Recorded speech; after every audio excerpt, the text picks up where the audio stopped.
morning, everyone. Hold on. Yeah, hold on 1 second. Put a little more light on here. Yeah. Yes, I am. Yes. Good morning, everyone. Happy Thursday. I keep thinking, like, which day is today? What day is today? I keep getting my days mixed up, guys.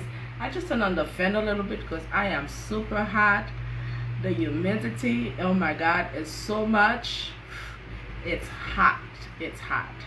Um, yeah, this is like New York City. I don't know. I can't even imagine how it is for the people in Florida and Georgia, because I know I was in Georgia over the weekend and it was super hot there as well.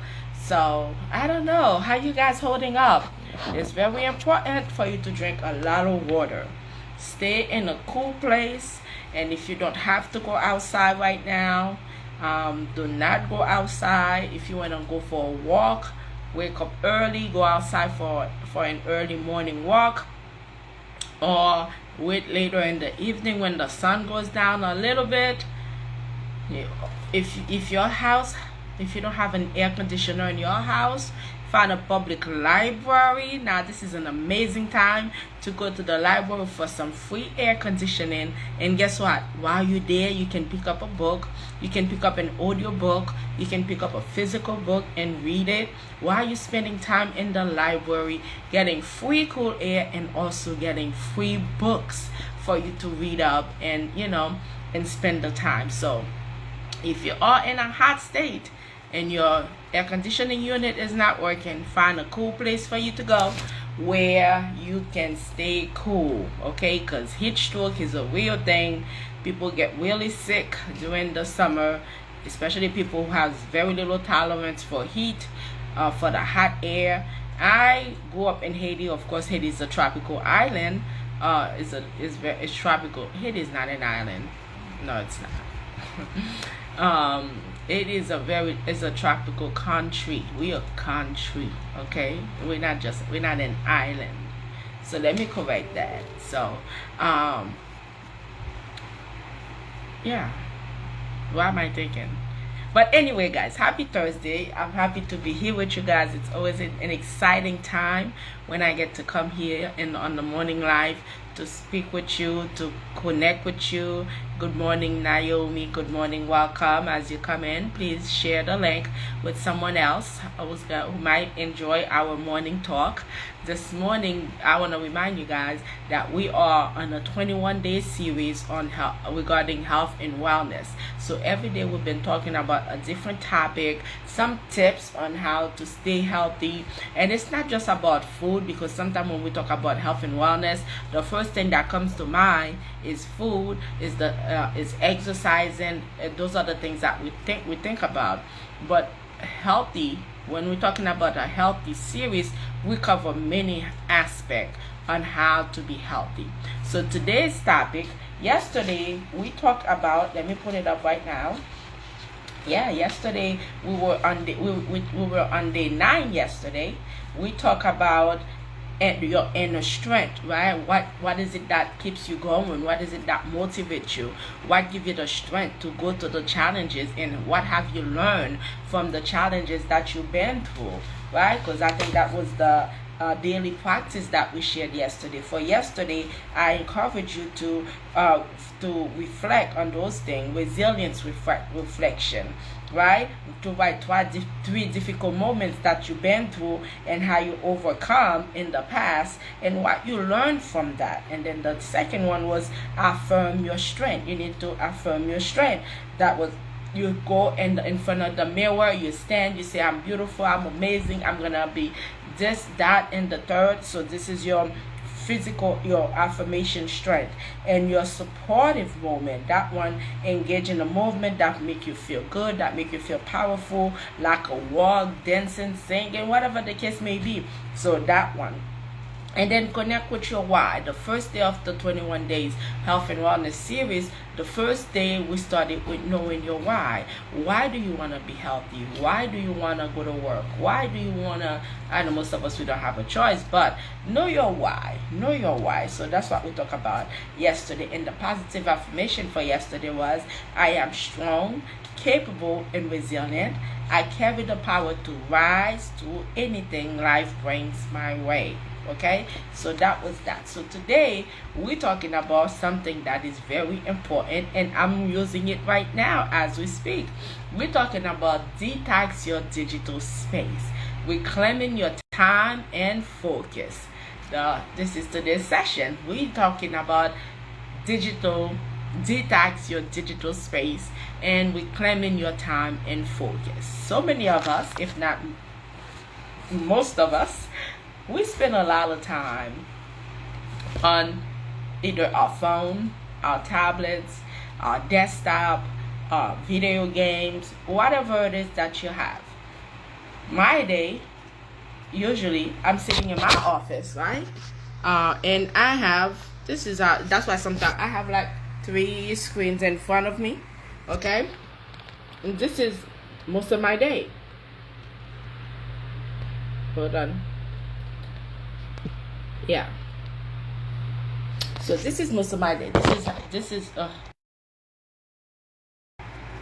is how my day goes. I'm sitting in front of 3 screens. Like yesterday I was sitting here and my eyes were so tired, and then of course I have my phone, so I ended up turning off the light and just sat here in the dark because my eyes were like, I felt like my eyes were going in and out of my head, and then I was going through emails, and then there was some things that were going on that made me a little stressed. That caused me to be a little stressed. So I'm like, oh, I just need to turn off the light and just refocus. So I just turned off the lights just for me to refocus. So of course, we spend a lot of time on either the computer, the phone, tablet, whatever the case may be.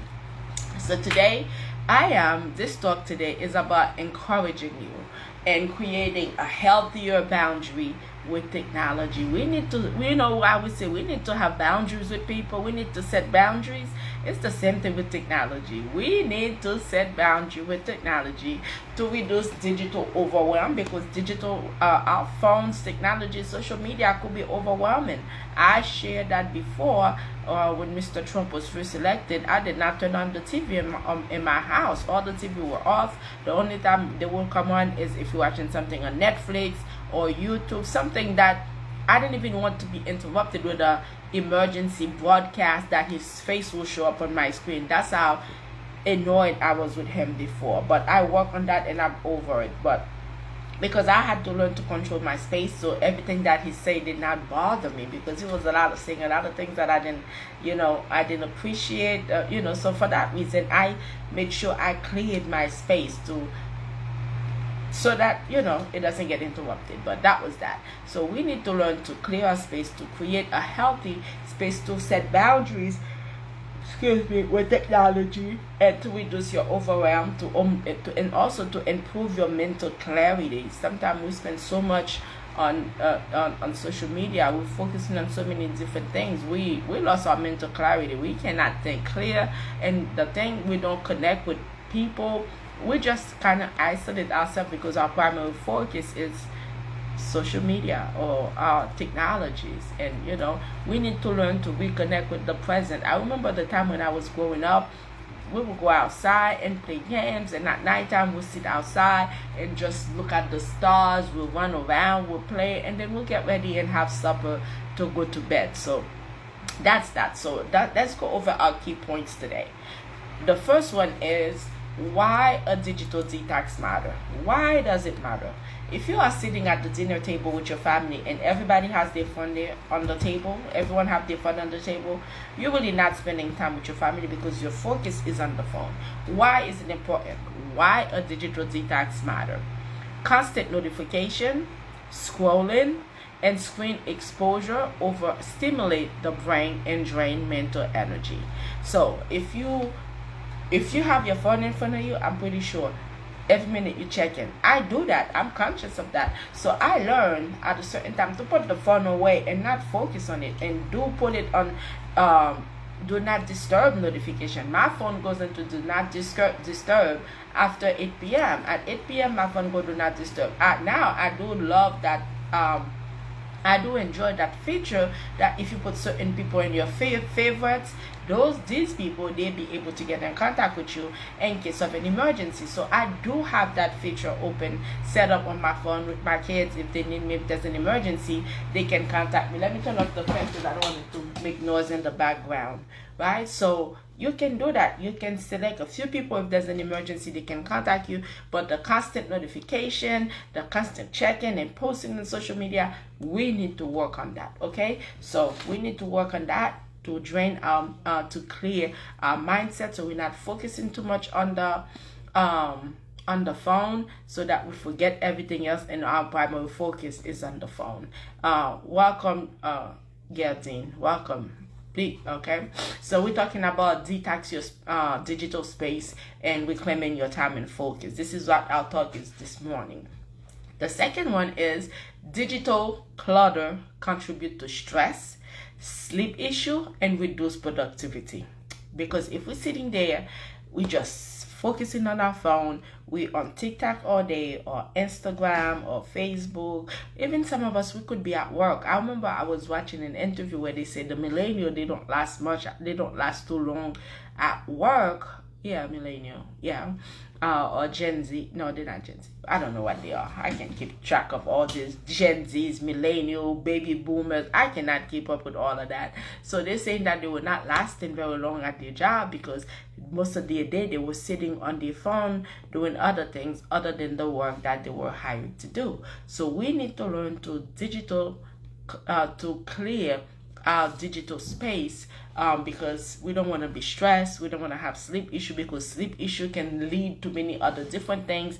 And of course, if you have things to do, you want to be productive. You don't want your whole day to be wasted on social media if you're not actually working your social media platform. If it's not putting money in your pocket, you should not be spending all day. Good morning. You should not be spending all day on your social media, unless if it's not putting money in your pocket, you shouldn't do it. Okay, detoxing your digital space create rooms for focus, calm, and creativity. We used to be so creative. We used to do artwork with our hands. We need to go outside, jump rope, run, ride our bicycle. We used to do so many things, but right now all our focus is on that little gadget we have on our hands. But if you're using it to make money, that's different. But if you're just using it just to use it to have fun, and fun, it's all about fun, you need to reconsider. Okay, good morning, Nelly. Good morning. You need to reconsider. The second thing for you to do is recognize the sign of digital overload. Yes, there is such a thing as digital overload. If you're having difficulty focusing, if you have an issue sleeping, you feel you're impulsive, that all the time you need to check your phone, that your phone needs to be in your hand, even if you don't have anything to do, you just find things and you start scrolling. You need to recognize that. And if you feel guilty about screen time, like when you set screen time, you need to check that too. Feeling anxious or empty after a long period online. So these are the things that you need to pay attention. These are the signs that you need to recognize for you to make sure you're not having a digital overload. The next one is, the third one is, clean up your digital environment.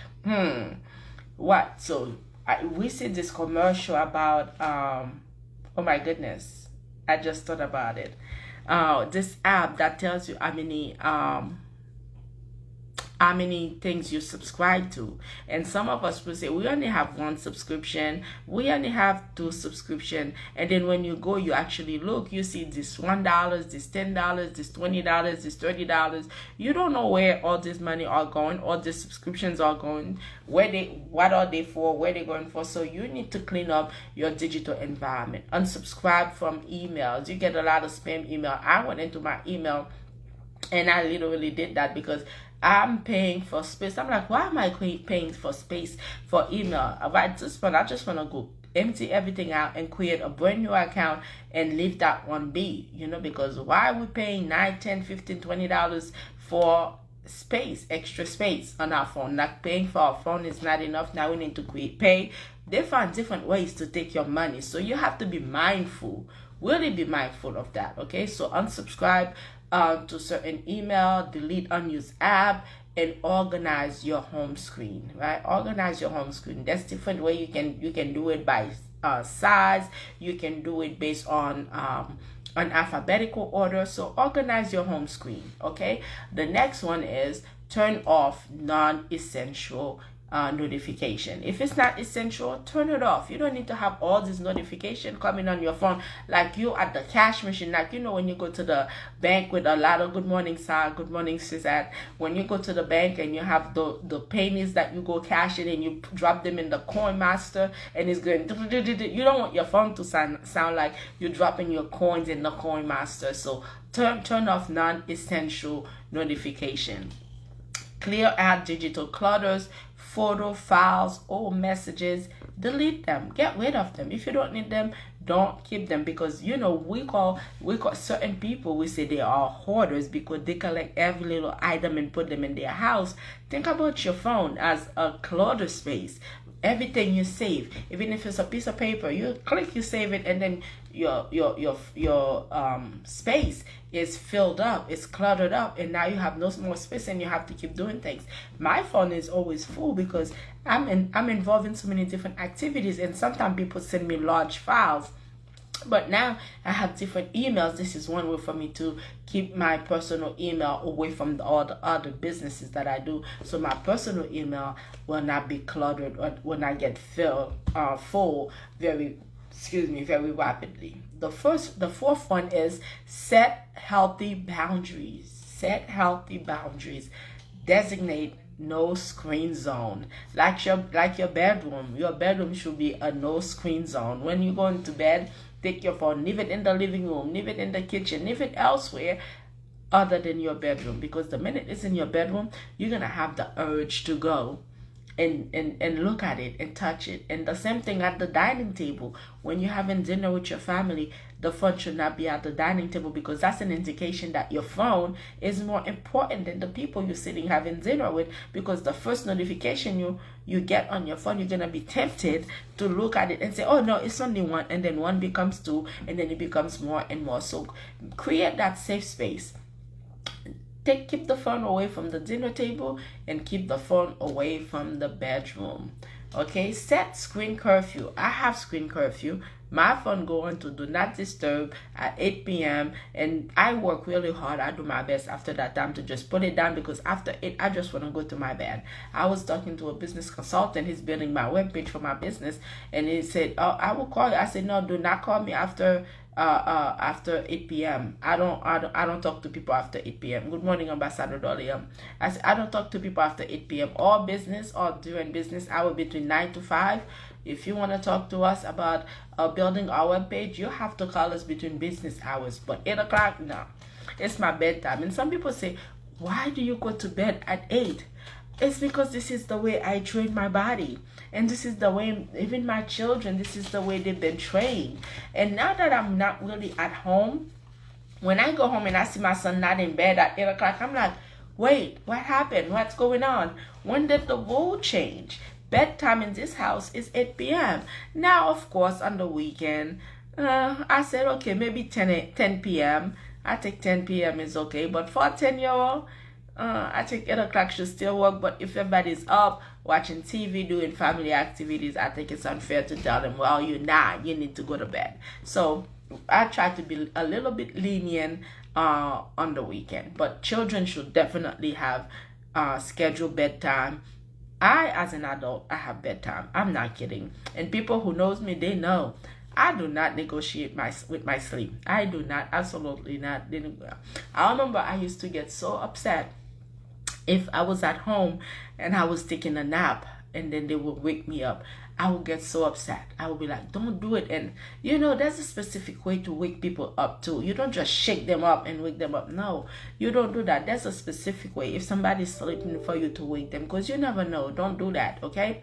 So the next one is use apps that limit screen times or track usage. They have some app here, but I've never heard before, like Forest, Focus, or Digital Wellbeing. I know about Digital Wellbeing, but I never use Forest or Focus. But I do have a set time on my phone that automatically it goes into do not disturb. Okay. The fifth one is be intentional with technology. We must be intentional with Mr. Technology. Ask yourself with technology. Be yourself. Okay, no, I'm sorry. Be intentional with technology. Ask yourself, is this adding value or stealing my time? Good morning, Jean.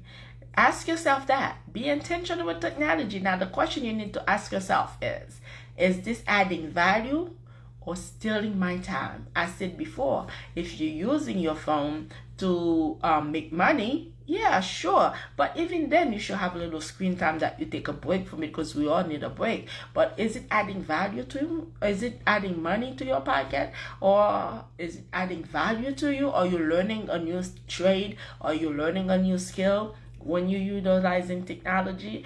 Or is it just stealing your time? You ask yourself that question.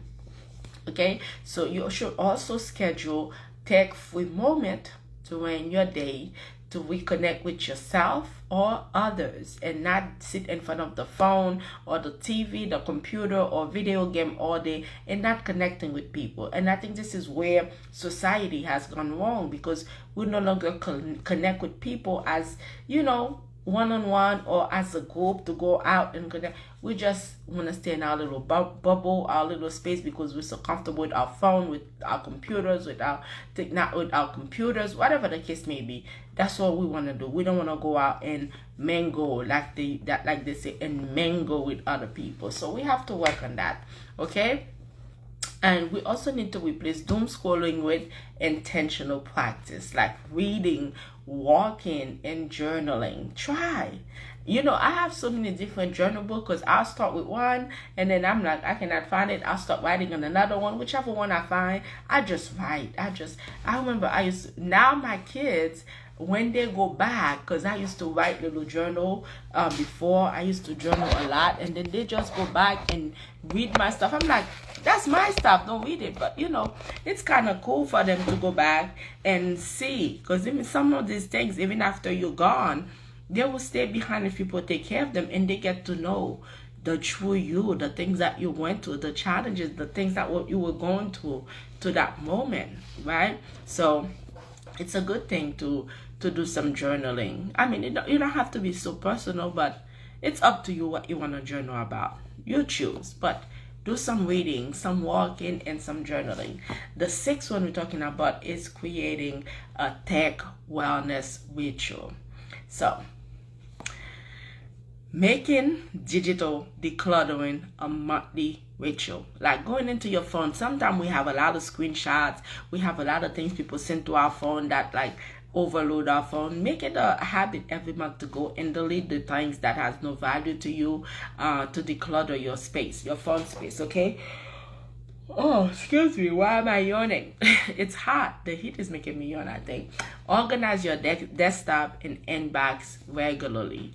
And then the next one is use digital tool mindfully, not as mindless filters. Let's say that again. Use your digital tools mindfully, not as mindless fillers. Okay, so these are the things we covered today.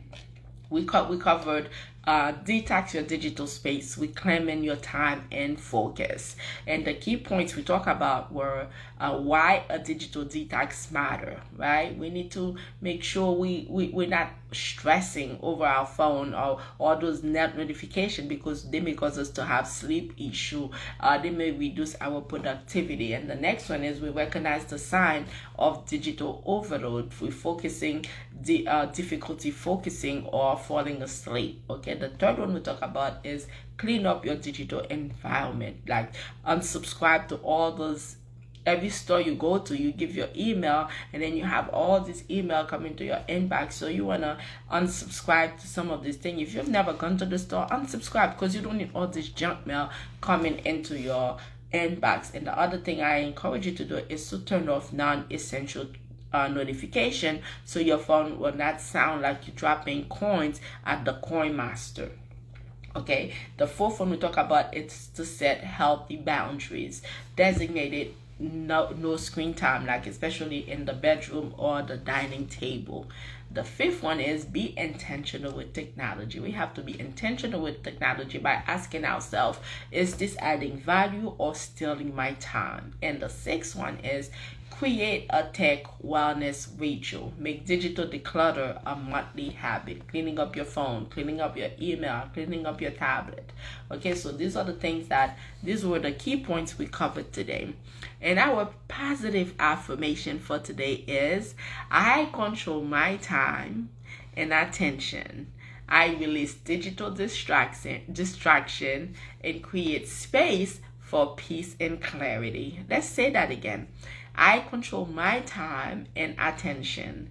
I release digital distraction and create space for peace and clarity. So write that down on a piece of paper, somewhere where you can see it, so that you can remind yourself that you control your time and your attention. So and you want to free yourself from digital distraction and create a space of peace and clarity. So for your daily practice, here's what we're going to do. Today, we're going to detox one part of your life, and that's the digital part of your life. So you're going to choose one or two from the following that I'm going to be sharing with you.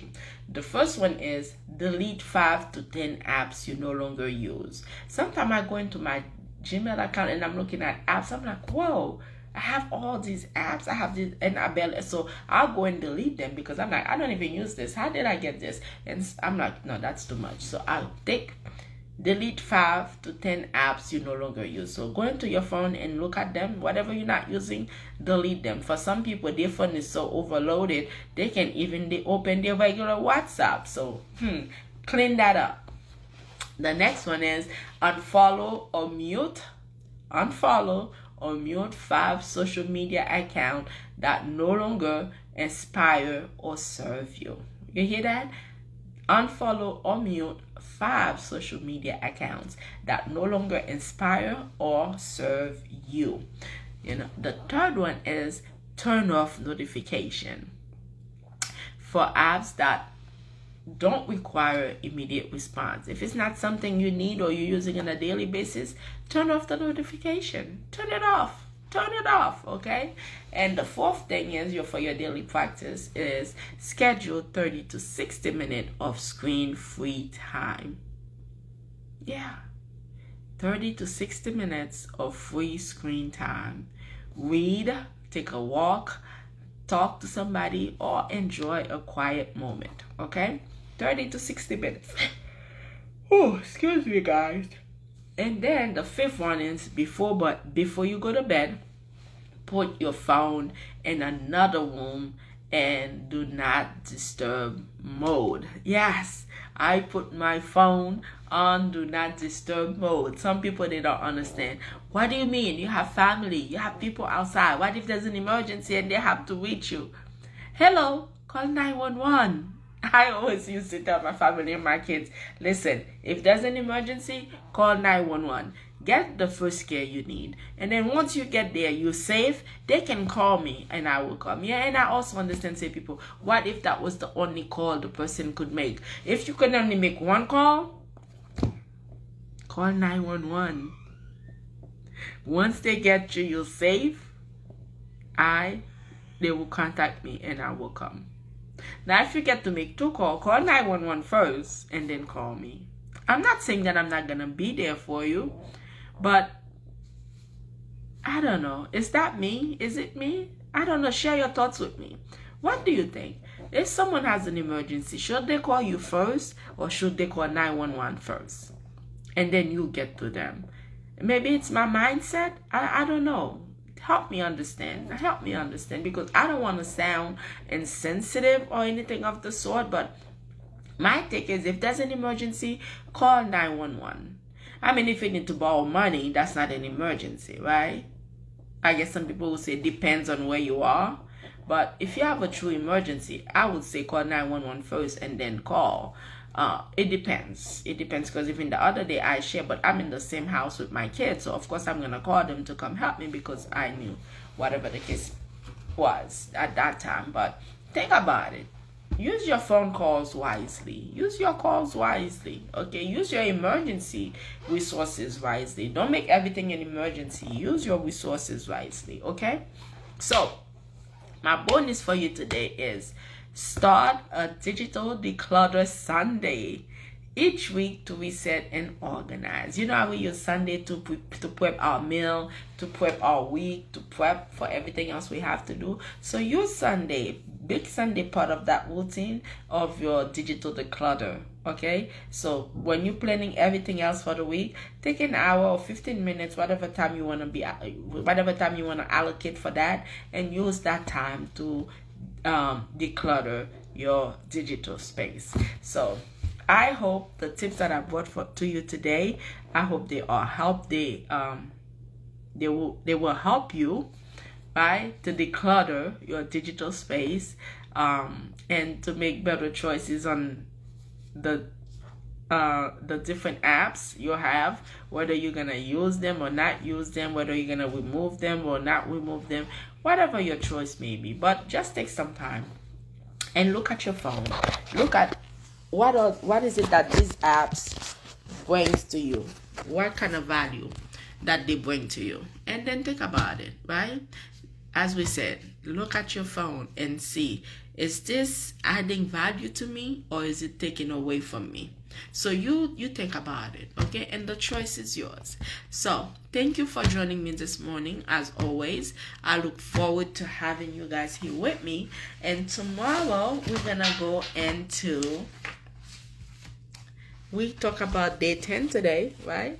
We were on day 10 today, and this is going very nicely. It's going really fast. Day 10, and tomorrow we're going to go into day 11. Let's see what the topic is for tomorrow. We have a whole list to go to. Tomorrow we're going to be talking about gut health and mood health. Oh my goodness. I think I'm going to benefit from that one as well. Tomorrow morning we're going to be talking about gut health and mood health. So I cannot wait to see you tomorrow morning at 9 a.m. on your morning talk with your favorite coach, Coach Shirley. And as I always end my morning talk, I want to remind you that Jesus loves you, and your number one coach, your favorite coach, Coach Shirley, loves you as well. So please like, share, follow, and subscribe. And I can't wait to be with you tomorrow morning. Be blessed. Ciao. Bye-bye.